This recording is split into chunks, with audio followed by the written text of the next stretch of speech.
Sup guys, your favorite Paw Patrol hating YouTuber is back. Now that we're in a new year, it's about time we look back at all the hating I did in 2023. In this video, we're gonna revisit everything I reviewed in 2023, and rank them from worst to best. TV shows, movies, YouTube channels, it doesn't matter. If I reviewed it in 2023, it's allowed on the list. We're gonna see if I changed my mind on them or not. By the way, if you disagree with any of my opinions, that's perfectly fine. Just don't be like those people. Also, I'll be excluding Blaze and the Monster Machines, Corn and Peg, and Paw Patrol. 'Cause I already reviewed them back in 2022, and I don't really have anything else to say about them. With that being said, let's begin. Gee, who could have seen this coming, am I right? Look, I wish I could subvert your expectations by picking a different show, but let's be real, if I were to say that any show is worse than Rubble and Crew, I'd simply be lying. Also, I got a comment saying that I only hate this show because of that one joke. You know the one. Wow, Charger, you really are on it! But that's simply not true. Even with that dumb joke, the show still sucks. And I want to explain why I made such a big deal out of it. If you write jokes like that, that doesn't mean you're a bad writer. It means you simply don't give a crap. These writers probably knew that this joke was incredibly stupid, they knew that no one would laugh at it, but they included it anyway, because, why the heck not? It's a Paw Patrol spin-off. This show's existence alone proves how careless Nickelodeon can be nowadays. Now like I said, even if they didn't include that joke, the show would still suck. The animation is lifeless, the characters are as likable as a cardboard box, and the plots are as bland as you can get. It will forever remain the worst Nick Jr. show ever made. And it deserves a 1 out of 10. Yes, you heard me. I gave it a 1. Not negative infinity, 'cause I realized that was a bit over the top. Screw you Rubble and Crew. I hope I never have to talk about you again. Along with your older brother Paw Patrol. Let's move on. Before I talk about this show again, let me just say this. I was not expecting this video to get so popular. Seriously, it's one of the most viewed videos on this channel. Maybe I should make another Super Y video someday. Anyways, time to crap on Power Page again. If you somehow didn't see the original video. I frickin' hate Power Page. But DJ, she's from a preschool show. Jesus Christ, will you stop interrupting my frickin' videos? You're mean. Look, I know that she doesn't have a mean-spirited personality, and she's not exactly hateable, and her voice is kinda cute. But her biggest problem is that she's such a Mary Sue. Look, I'm not gonna act like the original characters were all that memorable, but at least they learn lessons in every episode. The only thing that Power Page ever learns is what syllables are. Which, considering how powerful and capable she is, she should already know what syllables are. Heck, I'd argue she's more Mary Sue than Chloe from the Fairly Odd Parents. As hated as she was, at least she has limits to what she could wish for, and she does learn lessons every now and then. This little girl can make whatever she wants, and she can make whatever she want happen. She's a frickin' god. As for the rest of the characters, I don't care about them, 'cause why should I? Why should I care for these guys? They're literally just an afterthought. This show is so dedicated to making Power Page look awesome, that they made the other characters, except for the villains, seem useless. And even without Power Page, the show just comes across as a real bore. Also, I bet you guys are wondering if she's gonna be the villain of Character Elimination Into the Multiverse. Well, I'm not gonna spoil anything. All I'm gonna say is, you're gonna like what I have in store for this character. Overall, this show gets a 2 out of 10. Let's move on. I'm not really that proud of my older series. Like, at all. And this one is no exception. And Molly. I know she's not an official Party TV character since she's from a different franchise, but if she was, she would easily be the worst character. It's one thing to blackmail someone in a toxic friendship, but the fact that she was willing to spit and poop in his food is just. Molly is just evil. Wait, so does that mean she's gonna be the villain of Character Elimination Into the Multiverse? Again, I'm not gonna spoil anything, you'll just have to wait and see. Anyways, let's move on. How the heck did this show get 4 seasons? Like, seriously, how? How did this show, with no personality, no charm, and no character grab kids' attention? Isn't it obvious, DJ? It's because of the bright colors. The bright colors. Yes. Kids like shows with bright colors. Why do you think CoComelon is so popular? Wait, so, when I make my own preschool show, Adventures in Partyland, all I have to do is make the colors bright. I don't have to write entertaining stories, or write likable characters for kids to relate to. All I have to do is make the colors extremely bright, make the title ridiculously long, throw in a few songs here and there, and that's all it takes to make a good preschool show. Exactly. Yay, thanks Spidey and his amazing friends, you've inspired me to make my own preschool show. In all seriousness, this show sucks. It's boring, it hardly teaches anything, and even when it does, it's never done right. And Black Cat will forever remain the best character in the whole show. In fact, I don't even care if she doesn't get a character arc. I don't care if she stays the same way throughout the entire show. You know why? 'Cause she would still be a lot more entertaining than the rest of these guys. Overall, 4 out of 10. Let's move on. This show will be remembered for 2 things, and 2 things only. Its god-awful animation, and the stupid names they gave the villains. Nothing more to say. This show is just Blue's Clues, but if Steve was replaced by an obnoxious YouTube kid. Again, nothing more to say. Alright, now that we got all the bad shows out of the way, let's move on to the mid ones. Okay. Despite this being an obvious PJ Masks clone, this show actually had a lot of potential. I honestly thought the first couple of episodes were kinda charming. But, the more I watched it, the less interested I became. This show is basically a mix between PJ Masks and Hero Elementary. And yeah, when you mix a good show and a bad show together, you're gonna get mixed results. And that's exactly what happened here.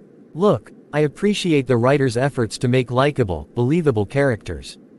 And to be honest, there are quite a few that I enjoy. But this show just comes across as a bit too dull for my taste.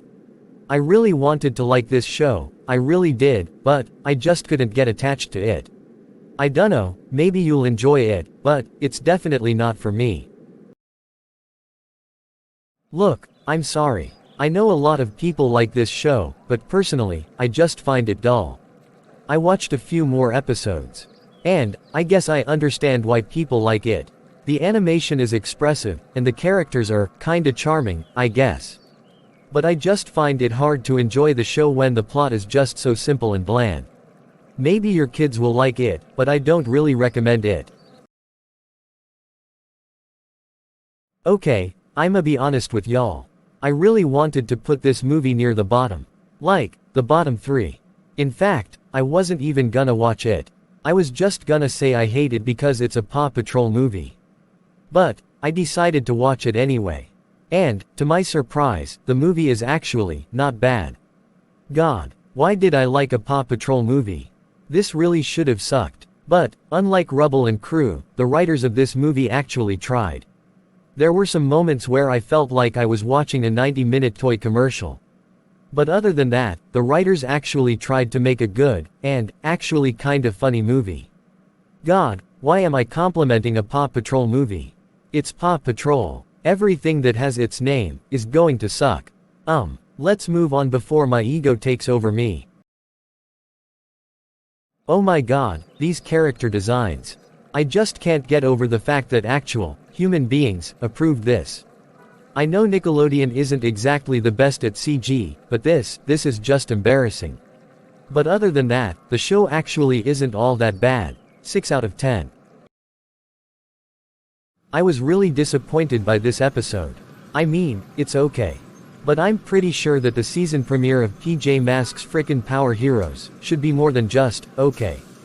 Also, the way that Ivan/Ice Cub was introduced was not well done. He was such a boring character in this episode. We never got to learn anything about him except for the fact that he's nice. Sure, he eventually began to grow on me in the later episodes, but this was not a good introduction to his character.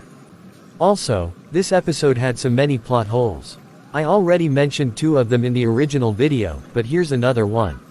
When Ivan transforms into Ice Cub, it's revealed that when you think good thoughts, the bad asteroid will turn you into a superhero. Okay. Kind of a stupid plot twist, but we gotta save our heroes somehow. But when the good energy gets released, it turns Romeo's robot good, but for some reason, it didn't affect the other villains.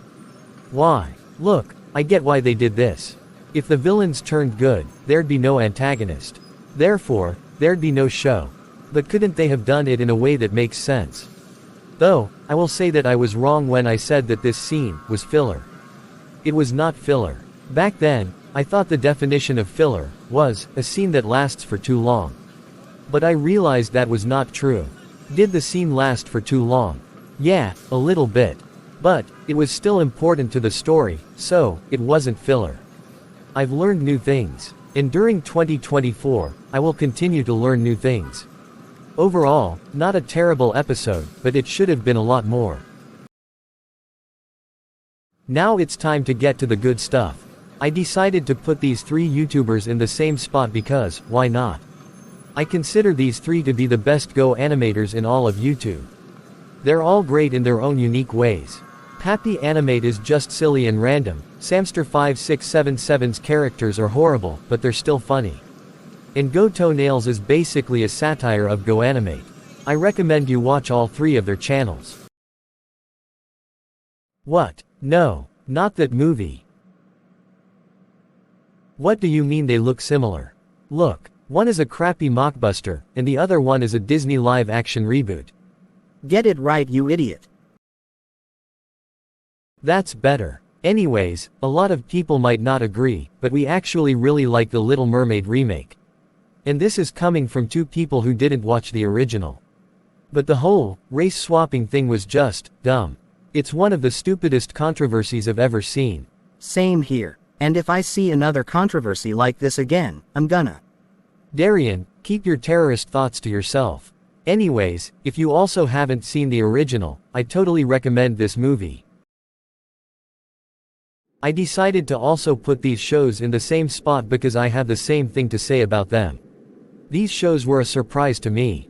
I was expecting them to be bland at best, and absolutely terrible at worst. But they turned out to be surprisingly great. I still think they were made purely to sell toys. But overall, these shows are enjoyable. I don't really recommend them to adults, but if you have kids, and they want something to watch, these are pretty good options. What else can I say about this awesome show that I haven't already mentioned? This show could not exist today. It's funny, smart, and none of the characters are boring. And for those of you who says I shouldn't criticize kid shows, y'all can shut up, because shows like these prove how kid shows can still be good with the right people attached to it. It's a no-brainer. This is easily the best thing I reviewed in 2023. And that, my friends, concludes my ranking of 2023. Hope you guys enjoyed it. Before we end this, I have a few announcements for the new year. Firstly, you might be disappointed by this, but I will be slowing down on my reviews. Look, I know that my reviews are probably why you subscribe to me. And if it wasn't for them, I wouldn't even be this popular. But to tell you the truth, I like doing reviews, but I also like doing other stuff like animations, fake TV continuities, you know, all that good stuff. I don't wanna be known just for my reviews. I have my own stories to tell. Now don't worry, I'll still be reviewing Baby Shark's big movie, Lila in the Loop, and all that stuff, but, in 2024, I wanna focus more on my own content. My next review will probably be about Disventure Camp. I know you guys want me to do Baby Shark's big movie, but I haven't seen it yet. But don't worry, we'll get to it someday. Also, if you haven't seen my community posts, then I'm making my own preschool show called Adventures in Partyland. It'll be inspired by the Smart Place to Play era of Nick Jr. I hope to release it before summer. I'll also be making character elimination into the multiverse. I haven't started on episode 1 yet, but hopefully, it'll be ready by the autumn season. Anyways, that's it for this video. Let me know in the comments what was your favorite thing I reviewed in 2023. And until next time, party on.